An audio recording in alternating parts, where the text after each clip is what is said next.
आज पुत्रदा एकादशी है। जिस नारी को संतान नहीं हो रही हो, बहुत प्रयास कर लिया हो, पुत्रदा एकादशी पूरे साल में 2 बार आती है। एक श्रावण के महीने में आती है, दूसरी पोषादिक्रम में आती है। श्रावण के महीने की जो पुत्रदा एकादशी होती है, ये संतान की वृद्धि करने वाली होती है। शंकर जी के मंदिर में जाकर, भगवान शिव के मंदिर में पूजन करके घी का 1 कटोरी में घी और 1 कटोरी में खीर शंकर के सामने रख देते हैं। भगवान शंकर के मंदिर पर चौखट पर घी का दिया लगा देते हैं। शंकर जी की चढ़ी हुई 1 बेलपत्र साथ में रखें और 1 बेलपत्र को उठाकर शंकर जी के मंदिर की चौखट पे ही बैठकर चबा चबा कर खा लेते हैं। जो 1 बेलपत्र लेकर आए हैं वो अपने पति को खिला देते हैं। कहते हैं पुत्रदा एकादशी के दिन ये कर लेने पर संतान की प्राप्ति हो जाती है, पुत्र की प्राप्ति हो जाती है। ये वो एकादशी है। में बच्चा है, नारी के गर्भ में संतान है, नारी के गर्भ में संतान। और एक बात और स्मरण रहे, नारी अगर गर्भस्थ बच्चा और नारी को ऐसा लग रहा है कि ये जरूर कुछ परेशानी, कुछ कष्ट जीवन में आने वाला है, हो सकता है मेरे बच्चे को शंका जो होती है, उस समय पर भी स्वधा का स्मरण मूल हो जाता है। स्वधा का स्मरण मूल हो जाता है। हम तो कहेंगे, कई लोगों ने भ्रम पैदा कर रखा है, कई लोगों ने भ्रम पैदा कर रखा है। कई महाराज लोग कह देते हैं कि जब गर्भ से नारी रहे तब शंकर भगवान को ना छुए, शिवलिंग का स्पर्श ना करे, शंकर जी को छुए नहीं।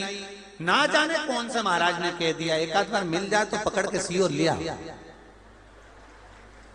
जिसने कहा, जब शिव महापुराण की कथा कर रही है, अकाल मृत्यु वो मरे जो काम करे चंडाल का, और काल उसका क्या बिगाड़े जो भक्त हो महाकाल का। जो शंकर का उपासक होता है, शंकर का स्पर्श करता है, शिवलिंग का मात्र स्मरण, केवल स्मरण, केवल स्पर्श करता है, तो कहा उसके कौटि कौटि पाप छिन्न हो जाता है। तो गर्भस्थ नारी, अरे भाई, लिंगायत संप्रदाय का वर्णन हिंगोली से करा था, परली से करा था कि लिंगायत संप्रदाय में शिवलिंग को मानते हैं।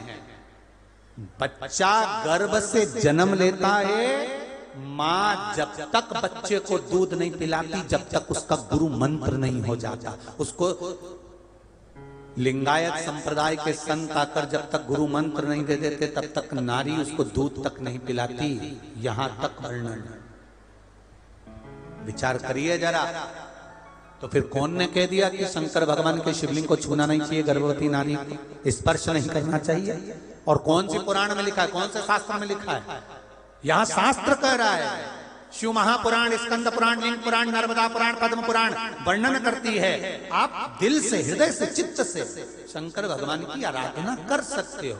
हाँ, नारी अगर गर्भस्थ बालक है और उसको चिंता है, बहुत टेंशन है, और उसके साथ शिव की आराधना कर रही है, तो बाबा के ऊपर 1 बेलपत्र भी अगर वो चढ़ा रही है चावल के दाने के साथ, तो ये निश्चित है कि स्वधा उसके गर्भ की रक्षा करती है और बच्चा समाप्त नहीं हो सकता। ये निश्चित है। स्वधा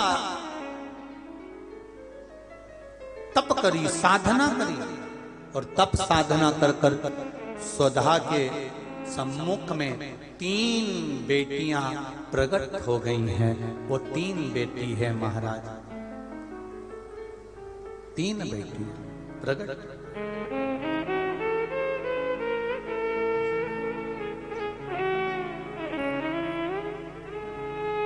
महाराज मैना, धन्या और कला, ये 3 बेटियों का प्रागट्य सम्मुख में हो गया।